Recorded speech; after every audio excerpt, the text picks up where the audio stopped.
আজ রবিবার, আর রবিবার দুপুরবেলা আমি কি খেলাম আপনাদের সঙ্গে একটু শেয়ার করে নেব। রবিবারে যতই আমরা সারা সপ্তাহে খাই না কেন, রবিবারের মেনুগুলো কিন্তু আমাদের একটু স্পেশাল হলেই ভালো লাগে। আর সেটা যদি মাটন থাকে তাহলে তো আরও স্পেশাল হয়ে যায়।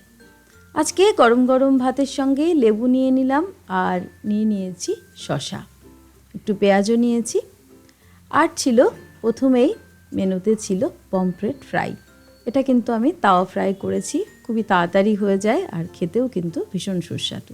ডাল ছিল, মাছ ভাজার সঙ্গে খাওয়ার জন্য একটু ডাল নিয়েছিলাম, আর একটু ধনেপাতা দিয়ে গার্নিশিং করে দিলাম।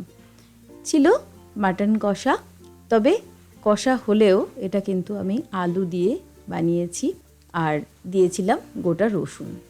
এই রসুন দিয়ে ভাত মেখে খেতে কিন্তু ভীষণ ভালো লাগে। আপনারা একবার ট্রাই করে দেখবেন, খেতে কিন্তু খুবই ভালো হয়। এটাই ছিল আমার আজকের দুপুরবেলার খাবার।